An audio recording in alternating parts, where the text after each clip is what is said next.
Sorry, I noticed I was muted. So saying thank you for sharing. Would your colleagues add anything to what you've said already? So we'll start with Dave and then go to Kojo. Thank you. I would just build on that a little bit to say, I think as a learning profession, we can do a better job by thinking about the portfolio of learning that we have and focusing more on what I will call the strategic learning. So we all have responsibility for a lot of different types of learning. We have compliance learning. We have orientation. We have leadership development. We have basic skills, advanced skills training. But I think where we can make the biggest impact and do the most to improve our credibility is by starting with the goals of our CEO. Find out what the top 5 goals of your CEO are and who the goal owner is, and then go talk to each goal owner. And so proactively set up the meetings and work with the goal owners to see if learning can help them achieve their goal. And if it can, then agree with them on a program and roll out the program with their sponsorship and their reinforcement so that you have a business partner, like in the head of sales, the head of manufacturing, the head of quality, working very closely with those people. So I suggest that our greatest opportunity lies with identifying that strategic learning, which will be of the most importance to the CEO.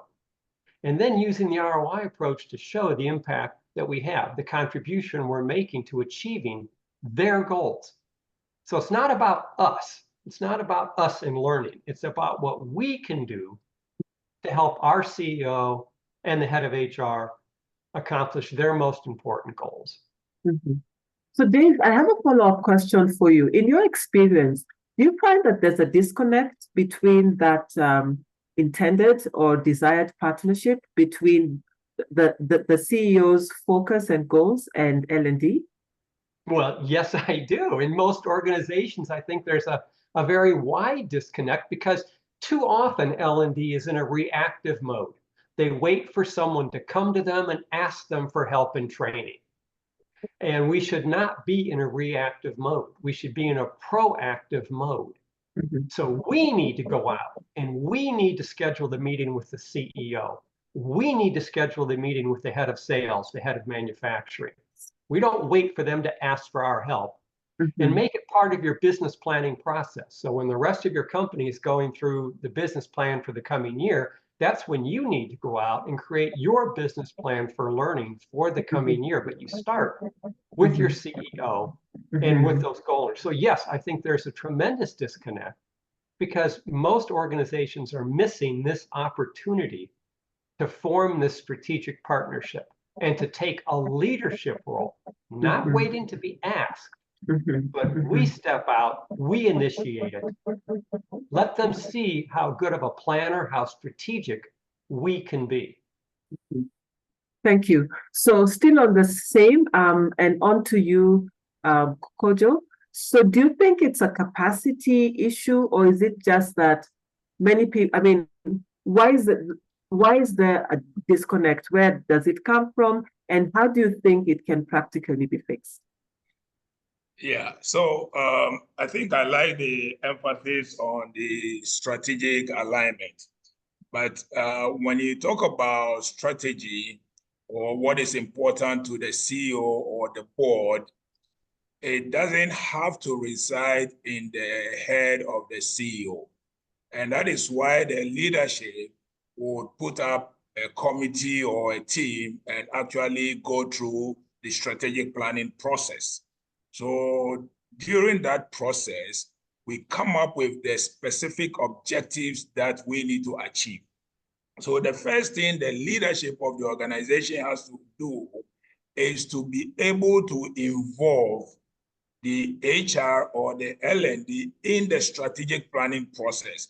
Because sometimes, even in coming up with the strategic objectives, we need to know where our strengths are in terms of the competencies that we have. And then there will be some specific objectives that we need to achieve. And then we also realize that we really don't have the highest level of competency in that area. So right from the strategic planning, the leadership are aware of the need to develop competencies to be able to achieve goals. And I always say, when you come down to HR, the primary input into your L&D strategy is your strategic plan. So HR cannot just sit down and dream of what the company needs to learn or needs to equip themselves with just because they understand the business. The business for this year or for the next 5 years, it is what has been enshrined in the strategic plan. And the strategic plan can change. So we have to be on top of that and keep aligning learning so that we would be able to execute those objectives. And I'll end by saying, and I keep saying that whenever we have strategic objectives, there are two significant reasons why we may not be able to achieve them. One will be lack of skill or the lack of will.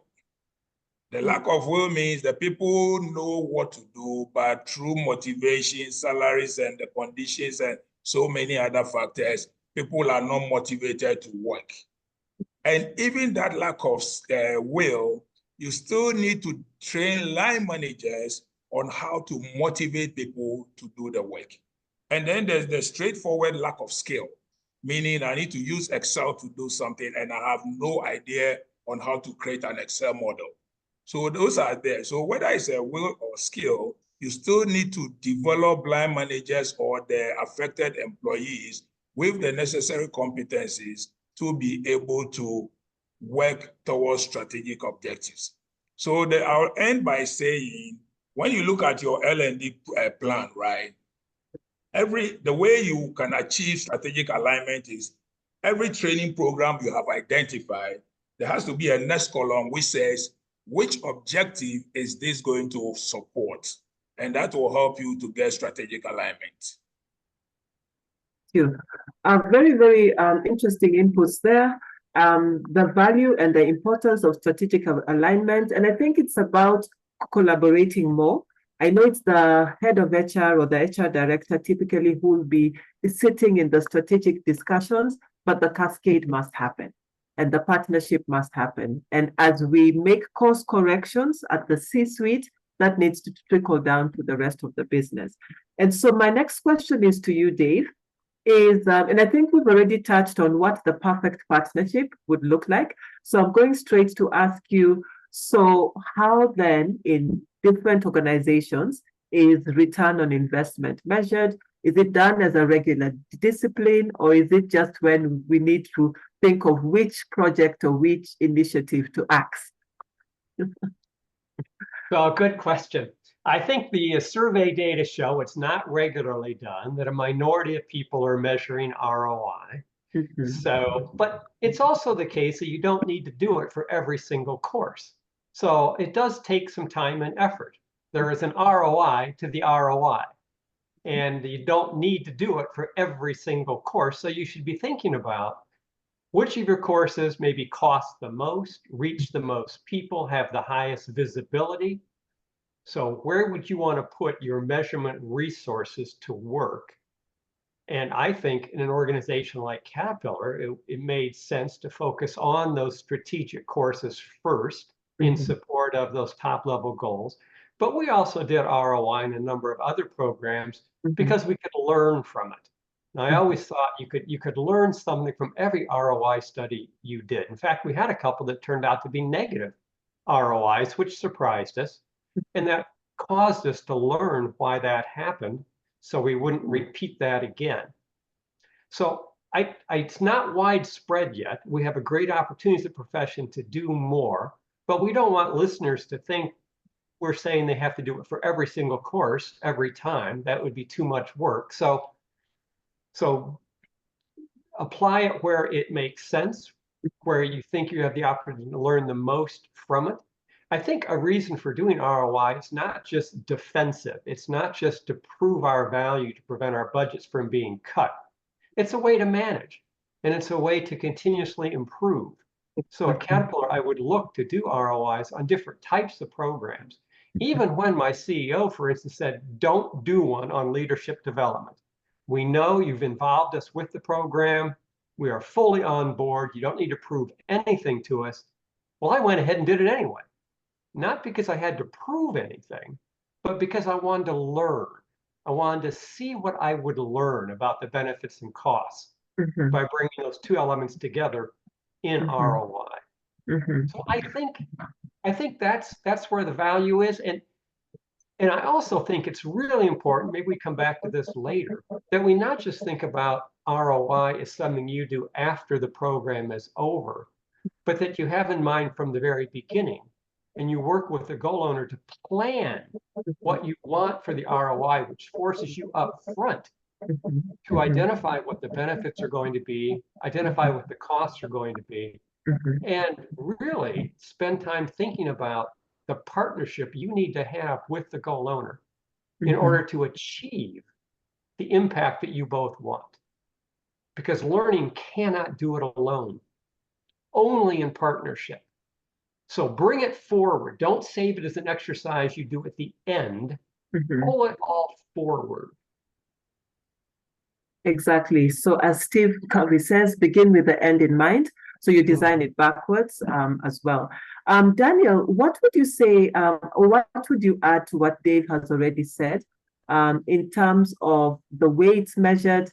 I know you're very familiar with businesses and organizations in Africa. Are there any other tools that, what have you seen from your time at the bank, from your time in the other organizations you've worked in? What works in Africa, and have you seen ROI being measured?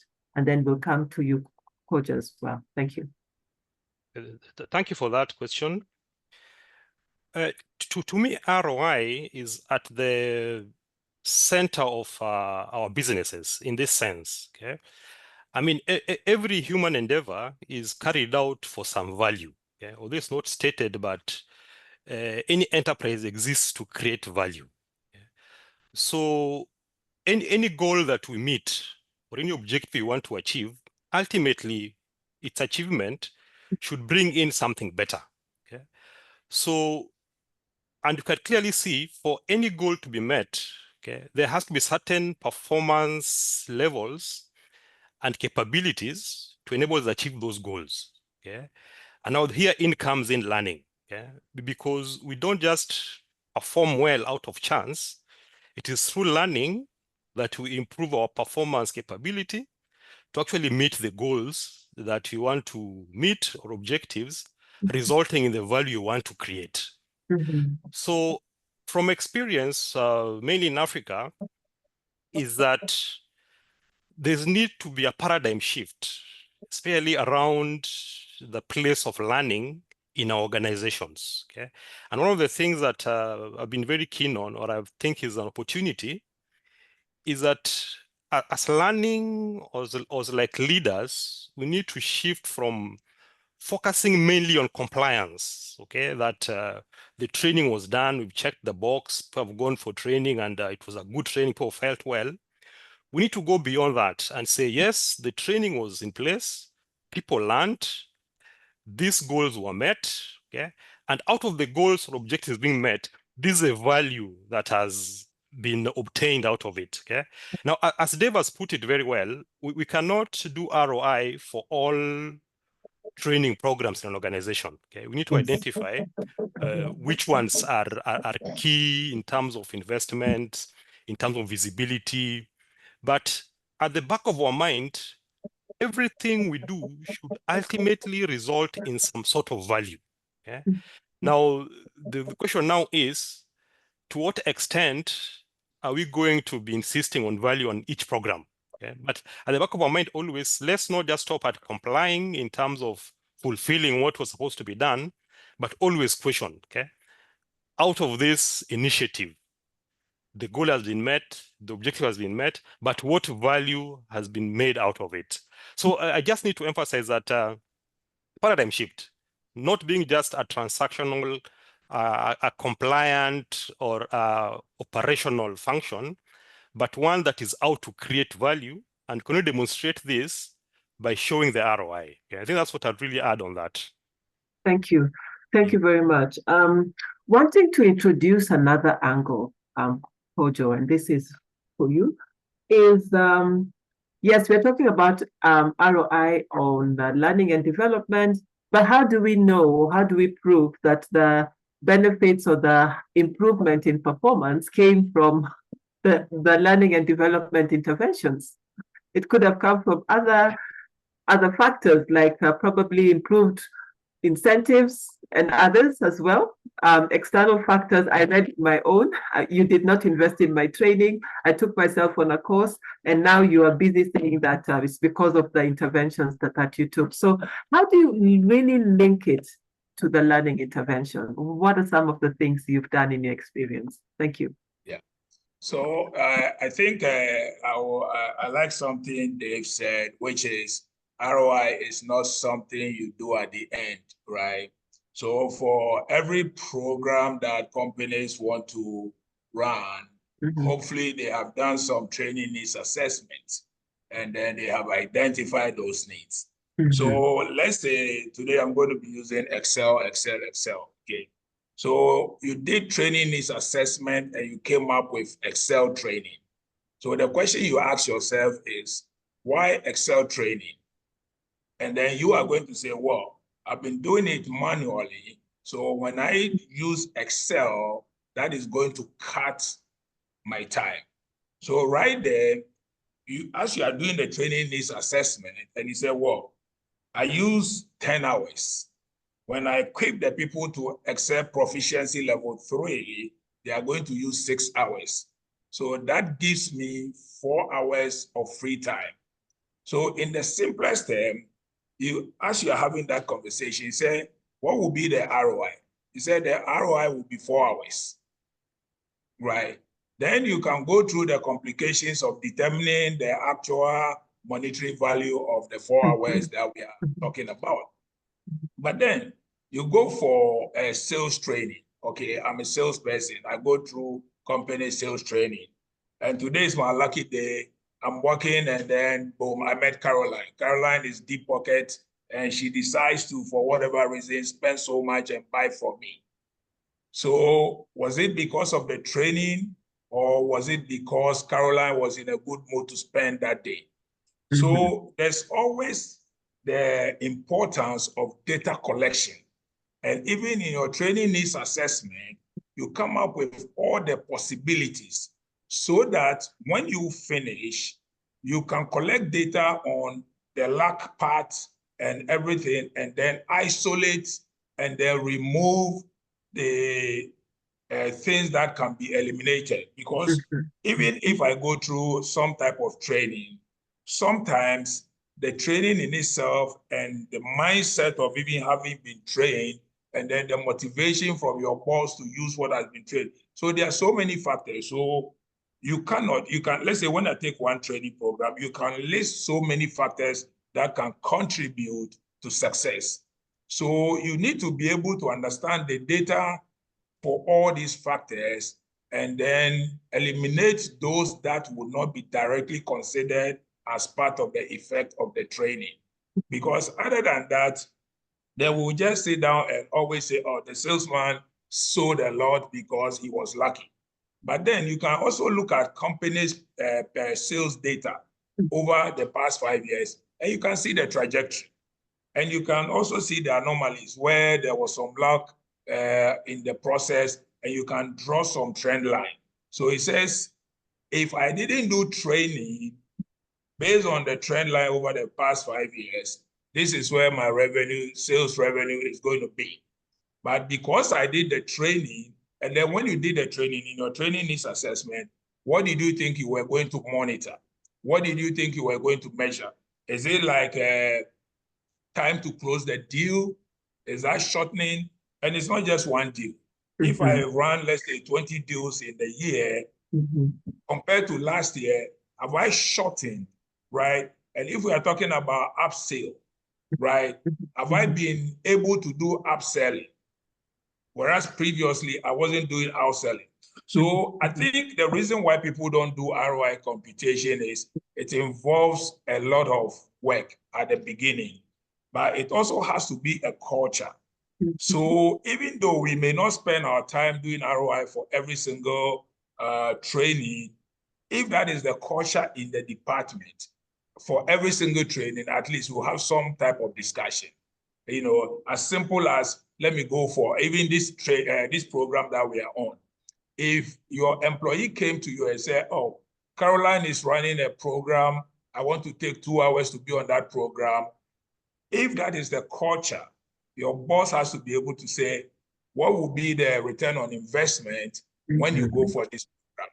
In as much as we may not necessarily collect any data and measure, that mindset, that culture is what we need to build with, not just with the R&D team, with the whole management, line managers and executives, so that each time we are thinking about training, we says, what data are we going to collect to prove that the training has been successful? Thank you. So it's back to that point of designing it from the beginning. And then in that design, also identifying the metrics that we are going to measure. And also, I love what you said. You look at the trends, and I think that helps to smooth out the, you know, the bumper years, or the, you know, the luck that sometimes happens, you know, that you met somebody with deep pockets as a salesperson, etc. So I love that, because as a numbers person, my background, as you well know, is in banking and finance, is that the numbers don't lie. And if you study the numbers long enough, I like to say, not wanting to sound spooky, they start speaking to you. and they do tell you a story, and you're actually able to extract. And I believe that you also then would need to have a margin of error where you eliminate, you know, those possibilities of external interventions or other interventions, and are really able to identify particular benefits as a result of that. So my next question is still with you, Kojo, is do you have an example of how you've used this and practiced it in your experience? Yes. So let's say it starts with the conversation, right? We are, let's say we are an engineering firm, okay? And we've been having a lot of safety issues, okay? So during our strategic planning, or maybe this is a reactive training, okay? So how many accidents have we been having? And we think it's not right, yeah, because just we cannot have people come to work and go home when they are ahead for whatever reason. So then the conversation is, we really need to reduce the number of accidents at the site. And he says, what is that causing? He said, well, it's causing lost time, right? It's causing productivity. It's causing us bringing in unplanned staff. It's also causing us disaffection because our competitors are not having accidents. So turnover is high because people think we are not a safe place. So this is the conversation we are going to have. So meaning at the beginning, the training is assessment. We say, if we take everybody through training, then we would want to target that lost time from work, away from work, should reduce from, let's say, 100 days to 50 days or to 20 days or less. So that becomes one. And then the contingency manpower requirement should also reduce from X to Y because of the rampant accidents. We've been doing a lot of contingency manpower requests. And then you can also talk about some of the things that people may think are intangible, which is the image of the organization, right, out there. Our image may affect patronage of our products because they said, as for this factory, there's always an injury. They are not safe. I'm not buying their products. Or they are just looking at you attracting potential talent. And it's out there that your place is not a safe place. So these are all factors, and we can go on and list a few of them. So now the question is, how much is the training going to cost? And we say $100,000. And he said, is it worth the $100,000? And then somebody said, well, because of the image problem alone, we are not having high caliber employees here. So how do you quantify high caliber employee working here and non-high caliber employees? Somebody says we are going to reduce lost time away from work from X to Y. How are you going to quantify that? Somebody say the perception out there, people may not patronize our products. That too, how much product revenue losses are we going to incur? And then we are also talking about, let's say, I talk about the contingents. How much does it cost to bring contingency staff? And then when somebody get injured and is away, how much do we quantify the person's productivity? So we can go through this and list a whole lot of them. But then you look at it and say, which ones are the most important to us? So we agree that we did analysis, came up with 10 metrics or 10 factors we want to evaluate. But out of the 10, for ease, and if you haven't been doing this, you have to start slowly. So don't come with 10 variables, maybe 3 variables, 4 at most. So we come up with these 4 variables. You say, okay, when we do this safety training, for us, the first thing is lost time away from work. So that is one that we are going to measure. So it says, and then you know the productivity level of a day away from work for the people involved. So the person is paid $1,000 a day, but their productivity probably is $10,000, $20,000 a day.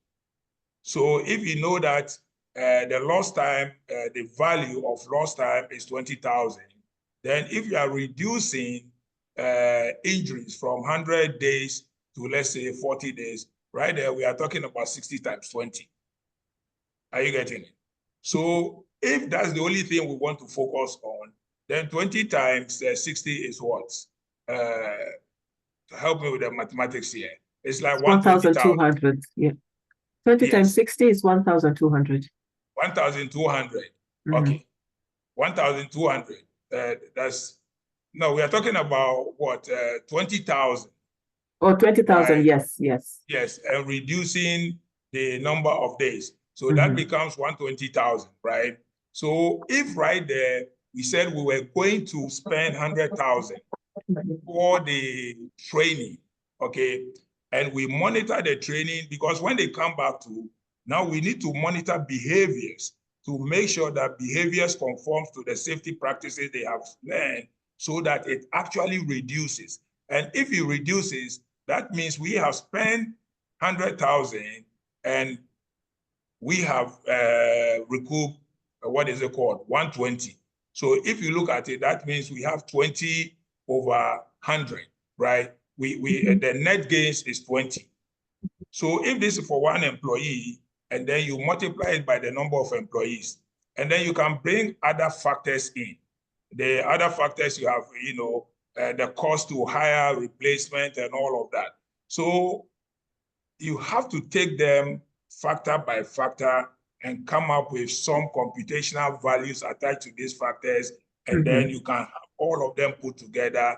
And so long as the return is more than the 100,000 you are going to spend, then you say it's worthwhile, right? Even if you talk about the image, how does the image translate to product patronage, right? Bad image, so your product revenues are going down by 2 million.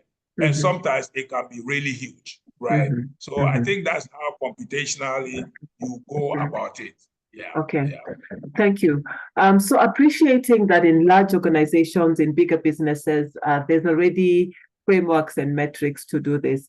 Daniel, this question is for you, and it's like a wild card. It wasn't on the list I sent you, but how would a smaller business practically begin to measure return on investment? Are there tools and frameworks? Should they begin with Kirkpatrick's tool, or some of the other tools that are available, even the ones that you have? If we want to do it on a smaller scale, like for instance, I support small and medium-sized businesses, and they do training because they're like, we need better sales, so we're going to train our salespeople. They don't always look at the measurement of the benefit. So what happened after that? Have sales improved or not? So how would you recommend for a learning and development consultant to begin introducing the whole idea of return on investment at that level? I'm talking about the small and medium-sized business level. Thank you. Thank you for that. I think I'll use one example that is common in whatever organization, whatever its size. Customer, okay? Customer service. You see, whatever organization you are in, there's an issue of customer experience that is important to you. So let's take, for example, you've done some rough survey and you've discovered that your customer service is very low, maybe is at 60%. Okay? That's bad for you. Whatever size of business you are, that's something not good. So you set that you want to improve your customer service from, say, 60% to 90% or 80%. Okay? So that's your goal. That's your objective. Okay? That I want to move from 60 to at least 80%. Okay? So this being your objective or goal, you say, what kind of behavior and performances should I introduce in my business, okay, that will enable me shift from 60 to 80% in terms of my performance service, okay?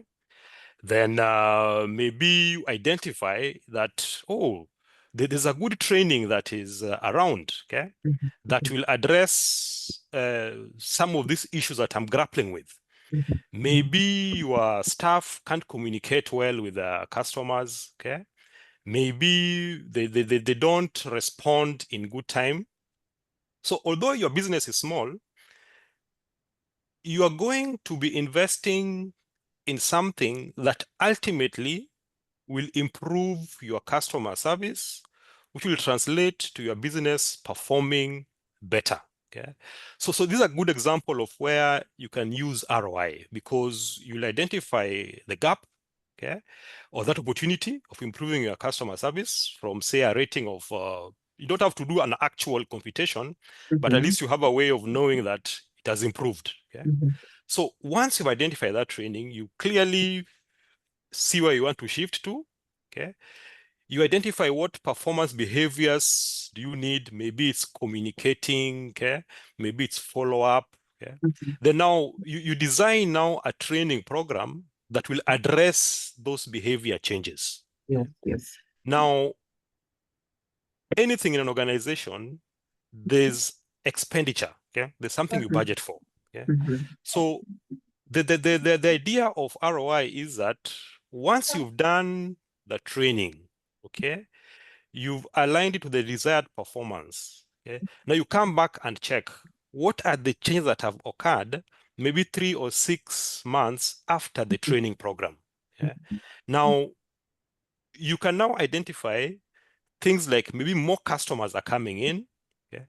My sales have changed. So what can I attribute to the training? Yeah, that's where now the issue of technical knowledge comes in. But for a small business, you'll just need to compare, okay, maybe roughly. Okay? That say I spent maybe 10,000 Kenya shillings or so much, okay? But my business has improved by so much. Okay? So in a small business, you need to identify what exactly they want to do. Okay? Is it that the turnaround time of responding to my customers is very long, okay, and I want to reduce it? Okay, then identify what kind of training I want to take my people through. Okay, so it's about first identifying what you want to change. Okay, what gap you want to close. Okay, what behaviors you desire to come up with. Okay, then design your training to address them. But then now you'll compare what you've spent in your training and the new changes that you reaped out of the program. And that's the best way maybe a small organization can see ROI out of a training program that it takes through its staff. I really like that. And I like the fact that we don't have to start with the highbrow things. We just look at the results, right? So this training happened. What are the results? And you follow the numbers that really matter. And for a profit business, regardless of size, it's about sales, it's about customers, as you say, and it's about also retention, right? So are we attracting customers? Are we retaining them? And what do we need to actually fix there? Loving that element, and thanks for bringing that up, because it brings us back to the ground. It brings us to where we belong. Awesome. Dave, do you have anything to add to what Daniel has shared? No, I would agree that you can take an easier approach if you just want to help demonstrate that learning must have contributed to the results. And that's really the Kirkpatrick approach. One of our people just asked about that. So, you know, with Kirkpatrick, you do not have ROI. Kirkpatrick does not believe in isolating impact. Kirkpatrick does not have an ROI. They have something called an ROE, return on expectations, but it's not really a number. It's an assessment of whether you met the goal owner's expectations. So to Daniel's point, if you're doing sales training in a small organization, if you see sales dramatically increase after the training, and you have some leading indicators like greater sales contacts, other leading indicators that were directly responsive to the training, and they all improved like you and the goal owner thought they should, then everyone can conclude at the end that learning must have helped us. Learning must have had an impact. And to Daniel's point, if you look at how up and how much additional profit came from that, you can make a determination whether that's probably worth the cost. But it's not rigorous, right? It may be useful for a small organization or a starting point, especially if the data cooperate and you had a trend line, and after the training, it really went up. And that was the only thing that probably made a difference. Everyone could be convinced. But if we come back to ROI from the Phillips approach, so the Phillips approach is the only one that has level 4 isolated impact and level 5 ROI. Now we're back to the issue of isolating the impact of learning. And that's perhaps one of the most challenging aspects. If you want actual ROI, you have to think about the issue of isolation. Now, as Kojo said, there are some times when it's obvious nothing else changed, and whatever improvement there was must have been due to the training. So that's 100% of the effect due to the training, and we don't need to take any special action to isolate it. But there are other times when you are going to have to use some of the techniques developed by the Phillips to isolate the impact. And they have 5 methodologies that you can use. You don't have to be a statistician to use like the participant estimation methodology, just asking people some questions, and you can use that to derive the isolated impact of learning. So there are ways around having to dive too deeply into statistics. You can still get at the ROI, but you have to decide in your organization. Are you going with the Kirkpatrick approach, which may be more of looking at a trend and seeing whether you did better, and do you have a compelling chain of evidence to lead you to believe that learning played a role? Are you going with the Phillips approach, the isolated impact, which allows you to calculate an ROI? Exactly. So which do you want to do?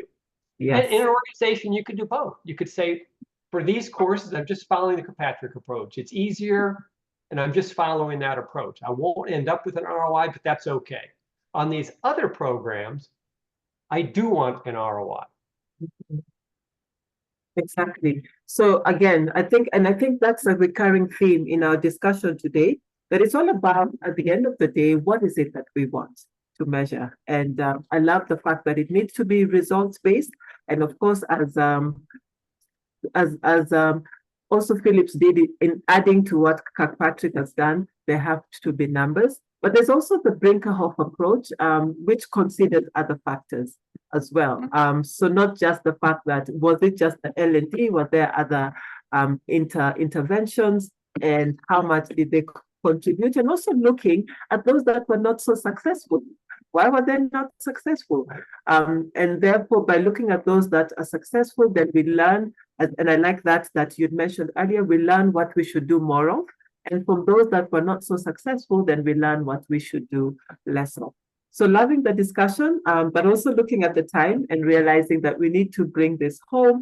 So just a quick round with everybody. So in your opinion, what's the one thing, and I'd like you to leave it at one, like the one thing that can help to improve learning and development. And I'm talking about it across the board. You've done this for many years, you've got lots of experience, you've seen a lot. So if there was one thing that you'd pick, which one would that be? And is there anything else you'd like to add that you feel that we should know today regarding improving return on investment of learning and development? So Dave, since we were with you, I'll begin with you, then we'll go to Kojo and end with Daniel. Thank you. 2 questions in one, and then we'll go into the questions. Thank you. I think the simplest thing we could do and get the greatest improvement from it would be to start to ask an intent to apply question as part of your post-event survey. So today, most people are not regularly measuring application level 3. And if you don't apply what you learned, it has no impact and a negative ROI. So if we don't have application, we don't even need to talk about ROI because it's going to be negative. And yet most are not doing application. So everyone's doing a post-event survey with level 1 questions. Add 1 level 3 question to your post-event survey about whether you intend to apply it. And you can use a decile scale so you can automate it. And then you'll learn a lot from that. Thank you. Thank you very much. Kojo? Yeah, I want to believe this has to be a culture. L&D professionals have to develop a culture of trying to measure almost everything. So this starts from your TNA, making sure in your TNA discussion, any justification, you talk about what you want to measure. And that becomes the starting point for all of us to start thinking that way. Yeah. Thank you. Thank you, Kojo. Daniel? Just to add on what they've said, to me, there are 2 things. You can't really manage what you don't measure. Okay, I think that should be one of the biggest thing in learning and development space. Yeah? You can't claim you're managing anything and you're not measuring it. Yeah, so this should be a constant mindset that yes, we need to align whatever you are doing. But if we really have no measurements around it, then you can't claim to be managing it. Okay? I think this is one of the things that will bring in the right culture. And as Dave has put it very well, there need to be more measurements of application. Okay? Because learning is supposed to result in a competency improvement and development. And the only evidence is on your application and standards. So if you don't measure those 2, then you really still remain as the go-to cutting cost department because we are not seeing standards improving. We are not seeing what is actually happening out of the training. So I think application is key. Standard is important, but always remember that you can only be managing what you are measuring. If you're not measuring something, you don't know what you're doing. Wow, thank you. Thank you all for that. Which brings us very nicely to the questions and comments that we've received so far. So do share any questions you have. Loving the comments and the activity that we have in chat. And so we have our first question comes from, I think we started with a comment if I'm not wrong. So this was Andrew Wogiren. I hope I'm pronouncing your name right. You're saying, can we examine ROI from the perspective of employees? We've talked about the organization a lot. How do companies get them to understand the importance and the obligation they have to bring learnings back to their employers? And I know as facilitators and trainers, we usually tell them apply this. And yes, in some of our tools, we do have action planning. What did you learn? What will you use? And in some programs that I've been involved in, we actually ask them, so what did you actually apply and what were the results, both financial and non-financial? So that's one of the questions. I think we can give that to Dave. Can we examine ROI from the perspective of the employees? How do companies get them to understand its importance and the obligation, in quotes, they have to bring some learnings back to their employers? So Dave, just park that, we'll come back to you. And then we had Brenda asking, how do you measure long-term success and ROI for L&D programs, especially leadership development and culture initiatives. I know the qualitative is easy to measure in surveys, pre and post, but the quantitative is tricky, how the numbers are attached. So thank you. That one I'll give to you, Daniel. And then the next question still from Brenda, what key performance indicators do you use to measure the success of L&D programs, and how do you determine which ones are the most relevant for different programs? Thank you. So that's for you, Kojo. And one other one, I think it's more of a comment. I don't think it's always necessary to use an empirical approach to evaluate ROI. Some of the benefits of learning and development are non-empirical. And it's true, financial and non-financial, better employee relations, improved employer-employee engagement. I'd also like to add the general positive value of a learning culture. Absolutely. There you've got me 100%. Provided it is relevant, absolutely, to the core business of an organization. And indeed, research shows that when there's regular training happening in an organization, it's one of the factors that influence retention. So definitely. And then we have one last one.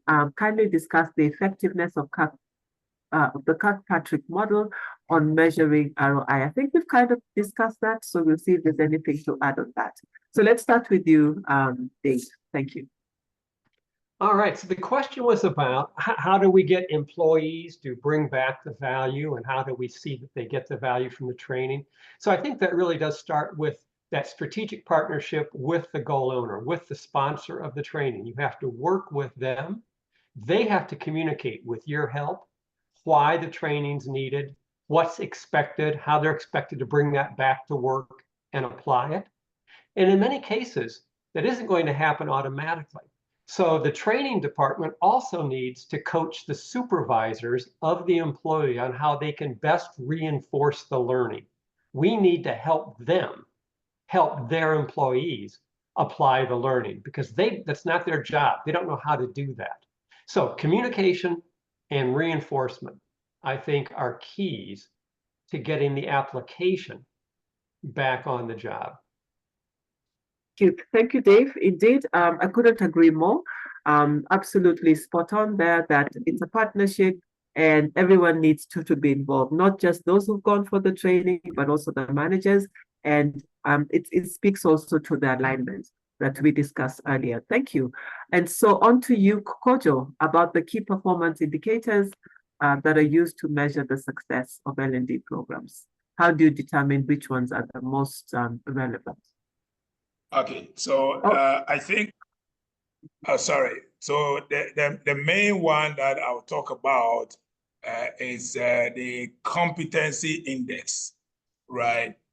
Because you have to have a competency framework which can say organizational level, our competency is 80% of benchmark. And you can drill down to a business unit or a department and say the competency level is 40%. You can drill down to the individual level and say the competency level is 75%. And the framework to do that is you identify all required competencies for the organization, and then you weigh them and you attach weights to them. And then you have a framework to measure the proficiency level for those competencies.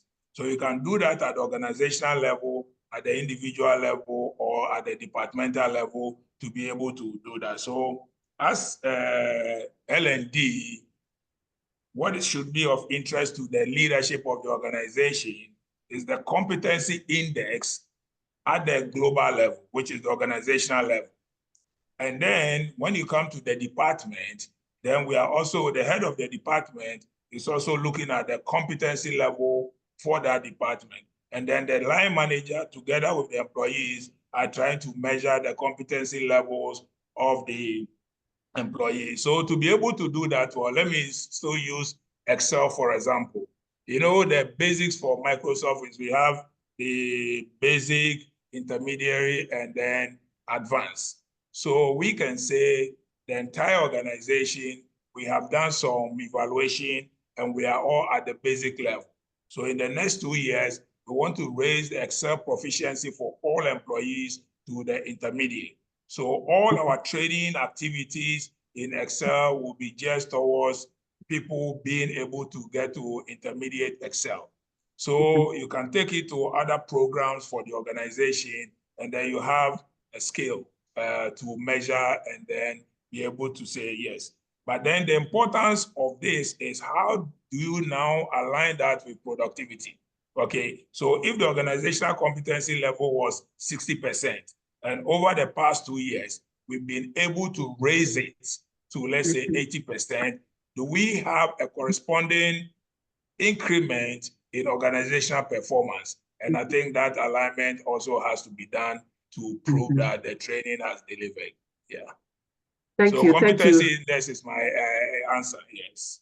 Exactly. And that speaks to Brenda's earlier question, which I'd actually allocated to you in terms of the long-term success of ROI for L&D programs, because when there's leadership development and culture initiatives, you have your baseline where we started from, the reason for the intervention in the first place, and then measuring over a period of time. And I love what you're saying, the competency measures, because it's absolutely about that, that we're increasing competencies, and as a result, there's change in the culture and other things. So Brenda, I hope that answers your question.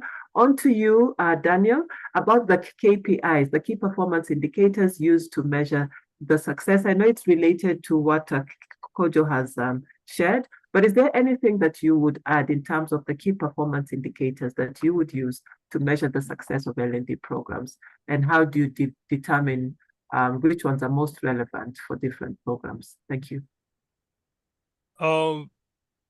I think the indicators that I would think of right away is that once learning has taken place, okay, things like efficiency, effectiveness, and outcomes of performance are some of the key areas that we need to look at and measure.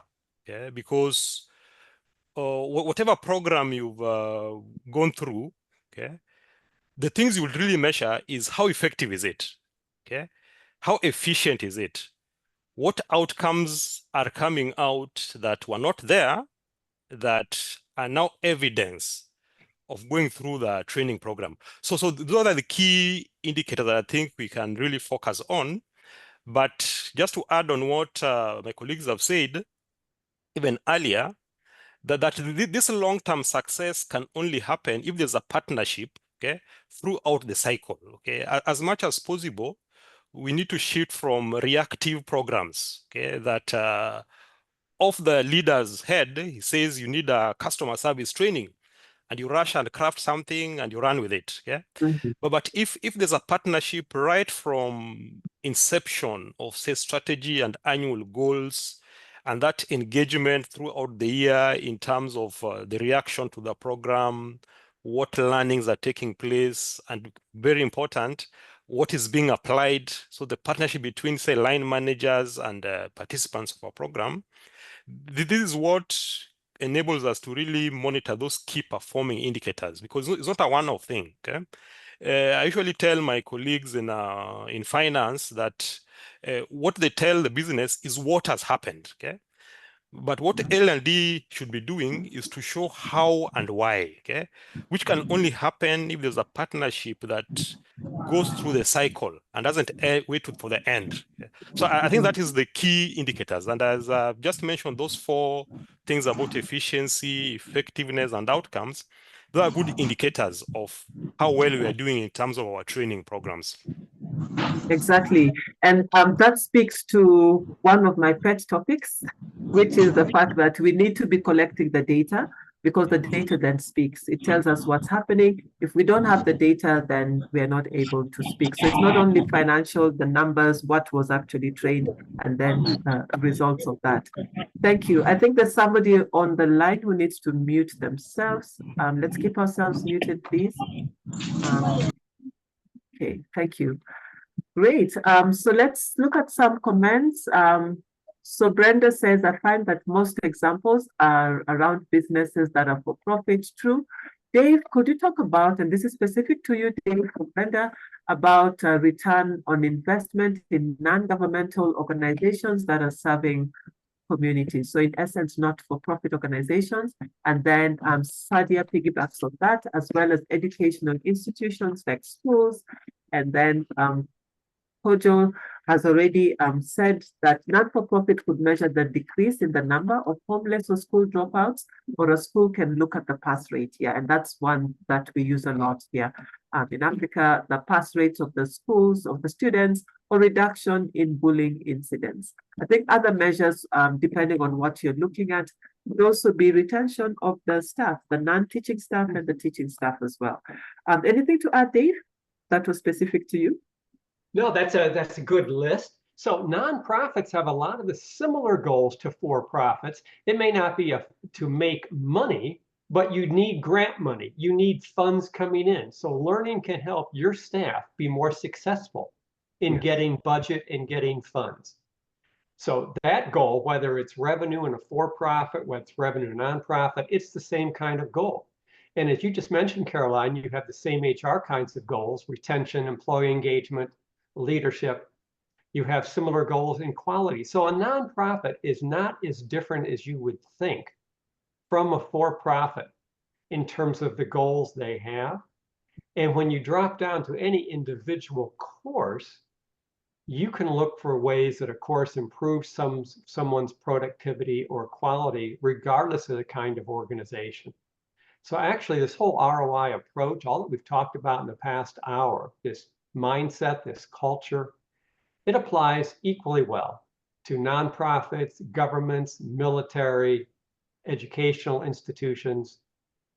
You can apply almost all these concepts. Mm-hmm.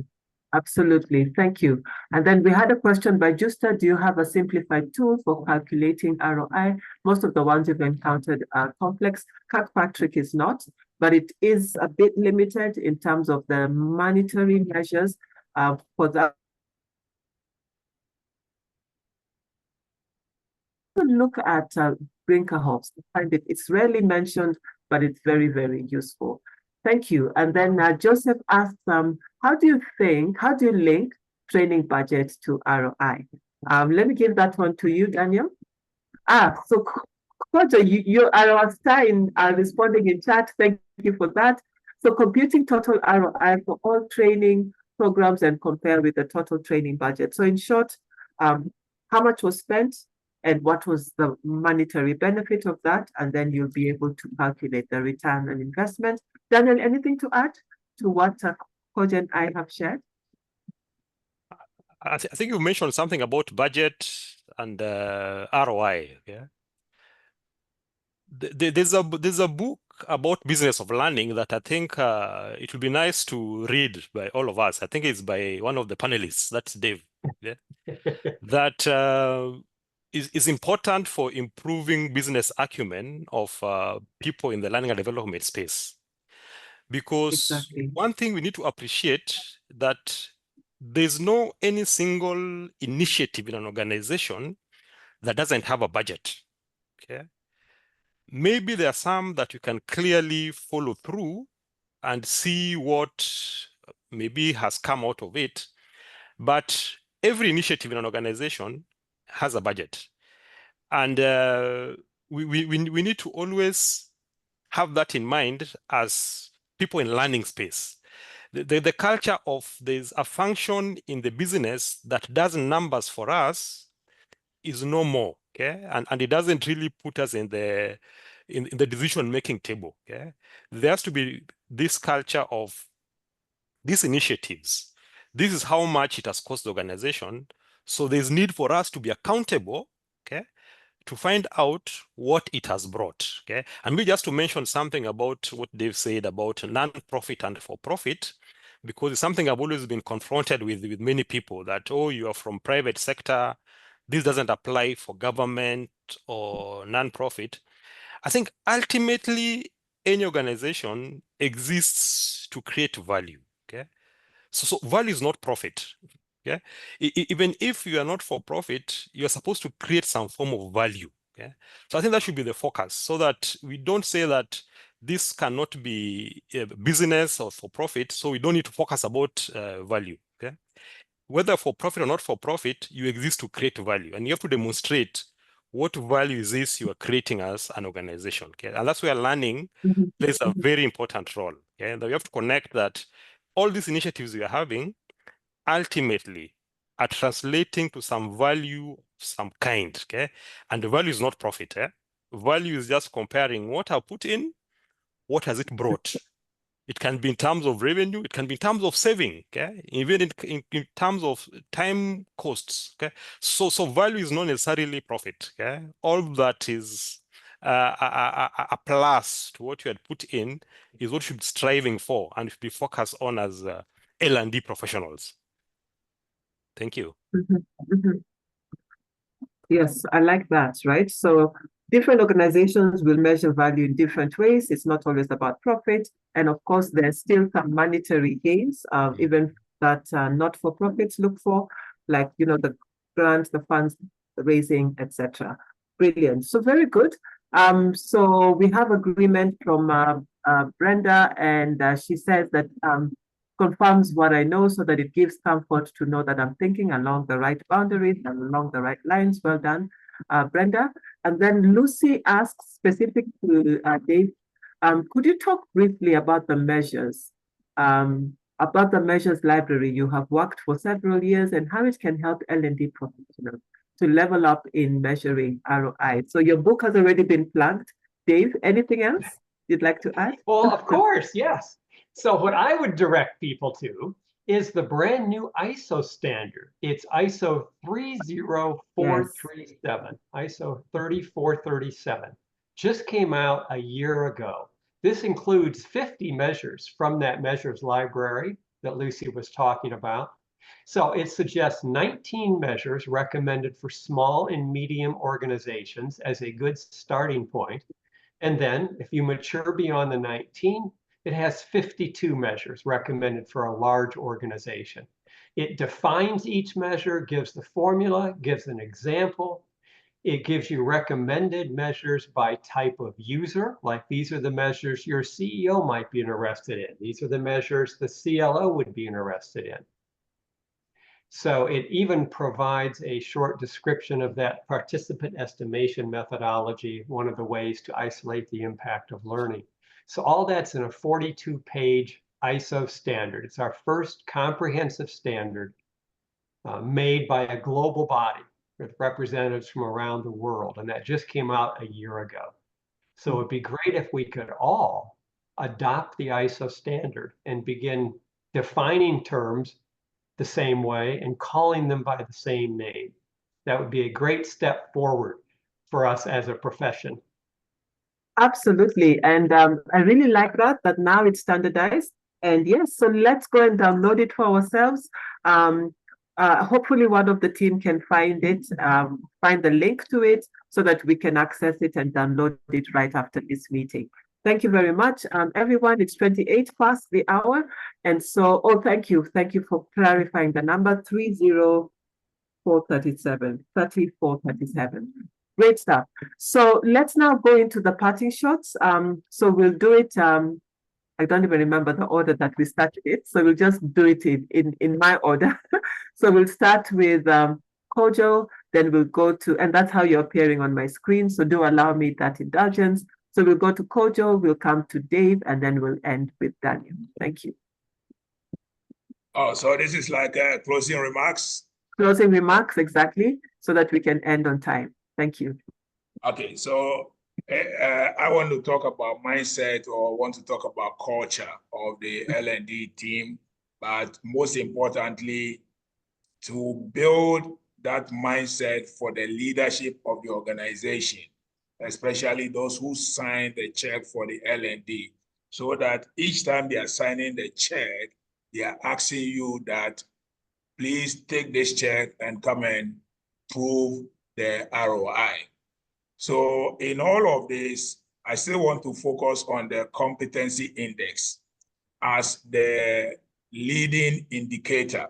So meaning we have to constantly make sure that we have those big picture of where we want the organization to be in terms of the competencies. And then that being the leading indicators, then what will be the lagging indicators in this perspective? and that will be the performance of the organization. For large organizations, they have an L&D unit, and then they have a performance management unit. So the L&D unit, then we can assume that your job ends when we have higher competency index. However, that becomes an input into the performance.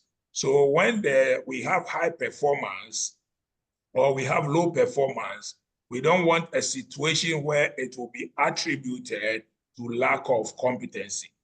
So if there's any reason for low performance, it should not be attributed to lack of competence. It has to be some extraneous circumstance that basically the whole organization couldn't handle. But to say we couldn't meet our target because of lack of competency would be an indictment on the L&D professional, and that is a clear indication of not having demonstrated ROI. Thank you. Thank you. Thank you very much. Good. So over to you, Dave. Yes, well, it's been a pleasure being with all of you and my great panelists.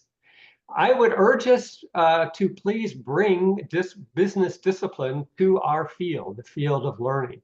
So let's reach out to our CEOs and our goal owners and the senior leaders during your planning process in your organization to see how learning can help them achieve their goals. And for any kind of learning, even if we're in a reactive mode and someone comes to us, let's make sure we do a good job with the needs analysis, understand whether learning has a role to play. And if it does, taking this business approach to it, let's get agreement with the sponsor, with the goal owner, on how much they can expect from learning. And that will be a joint effort from their supervisors and their leaders and the learning department to design, develop, and reinforce the learning. So we are both mutually accountable for the success of the learning program. And then manage it like you would a business venture by getting the appropriate data throughout the program to make sure you're on track and can hit the targets you agreed upon. Thank you. Thank you very much, Dave. And everybody, I've posted a webinar that was done by Dave some time back on training magazine network. So you can, about the ISO 3437. And Sadia, thank you also for posting the link to the standard. You do have to pay for it, but I know that there have been discussions around it, so you can get those as well. Eventually, I'm sure it will be available for free, just as the other ISO standards are. Thank you very much. Over to you, Daniel. First of all, thank you, Caroline, for the invite. It was a very pleasant surprise. Okay. My parting shot will be that let's take advantage of the standard. Okay. Now that there's a standard that has been agreed on globally, it should be a good reason for measurement, because normally the challenge you've always had in this space is that everyone has been doing their thing in their own way. Okay, to a point that it's always not, to some people, not important to measure what you're doing. Okay, but I think if you go through the standard, there's even the idea of public reporting, which to me is something I'm very passionate about. Okay, you see the way our partners in finance, how to report what they're doing to the public, the same has come to our space as HR. Okay, if you go through this new development, it will bring in more discipline in terms of managing the learning space, and the standards brings a common language. Okay, so I think I would really recommend that anyone in this space to really go through the standards and see what it's all about, and then now identify the measures that resonate with their business. Okay, and once again, thank you very much for the panel, and it's a very pleasant to meet all of you, especially Dave. Just to tell everyone, Dave is my teacher. And nice to meet all of you also. Exactly, Daniel. And it's always good and an honor to be with your mentor and your teacher, because indeed, much as we are learning, I think we are also now becoming, in a position where you can share. And as you can see, and I think you've done Dave very proud. as well. But just to also say really a warm thank you to you, Dave, to Kojo, to Daniel, because you showed up and you showed out. I was given your names through my network, and I reached out to you, and all of you really you brought it home. I wish we had more time to get into the details, but I know you've done an excellent job of giving a great appreciation and overview of really the value that L&D presents. My takeaway is what I've always preached, that every part of the training cycle has value, right from the needs assessment to all the way right up to the measuring and evaluating learning. And of course, right at the center of it is what has been mentioned, that there must be strong partnership. At the strategic level, we must begin with the end in mind. And at the end of the cycle, we must ask ourselves, how have we done? So that we can always improve and we can always iterate upwards. And I love what you said, Dave, that it's all about learning. And also what you said, Daniel, that we have to measure. Otherwise, we are not doing anything. We are able to then know how we are doing. And of course, Kojo, the element of culture, and looking at the financial and the non-financial measures. So before we go, just to remind everybody that all roads are leading to Kenya in October 16th to 18th. We are having our 5th Learning and Development conference taking place right here in Nairobi, both virtual and in person. So from the 1st, we'll open registration for the virtual aspect of it. But if you want to take advantage of the early bird version of the conference, then you do want to hurry up and register so that we'll see you right here at the Safari Park Hotel in Nairobi. We've got an amazing program lined up for you, as well as an amazing group of speakers, very many speakers from across the continent, experts in their own right. We'll be looking at coaching, we'll be looking at ROI, we'll be looking at instructional design and every other area around the cycle, and how we can better become learning and practice our profession much better. So thank you very much. And people are saying thank you. The session was productive and added positive elements. And Joseph asked, is there an L&D WhatsApp group? There is indeed. So if the team could please share the link, or Joseph, somebody will reach out to you and send you the link. Indeed, I think we'll include the link for everyone who wants to join it. We have an L&D Africa WhatsApp group that's very vibrant. 2 parts of it. There's the one that's the network. So we share very serious things about L&D. And then there's the one that's the marketplace, where we sell unashamedly all our products and our services for those who are interested to take part of that. Thank you very much. So do join. You'll get the link to the WhatsApp groups, both of them, and you'll also be able to get the registration link for the conference. We want you to join. But before we leave, just to allow and to give the floor to Margaret Jackson, who's one of the founders of L&D Africa, to just give us a few words. I noticed she was with us. And so Margaret, over to you, just to say hello. Thank you. Hello, everyone. And thank you very much for joining. I'm so excited. I can't wait till I get to Kenya. I'm waiting to hear, and I'm looking forward to hearing from all the wonderful speakers who will be around. If you are really, really passionate about learning and development, then you've got to be in this conference, because there's so much to be learned from each other, a lot of networking to be done, a lot of hand-holding. There'll be coaches around. So I believe that if you miss this, you've missed the conference of the year. Thank you. See you all in Kenya. Thank you. Thank you very much, Margaret, and great to have you join us as always. And it will be great to be with you and everyone else who will be attending the conference right here in Kenya. So everyone, it's been a pleasure running this webinar. Looking forward to many others that we'll be having. Sandra, yes, the recording is being done and I believe it will be shared. It has been requested because indeed it was a rich webinar.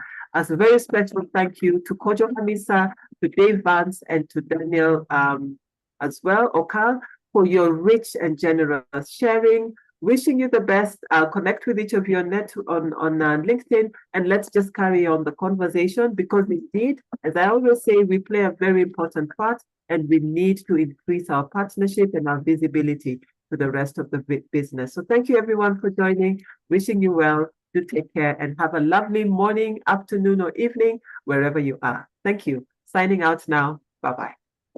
Bye. Thank you. Thank you. Bye. Bye. Thank you. Bye.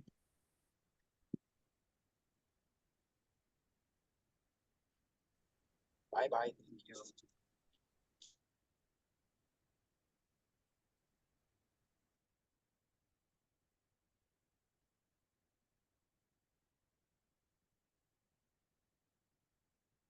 Thank you.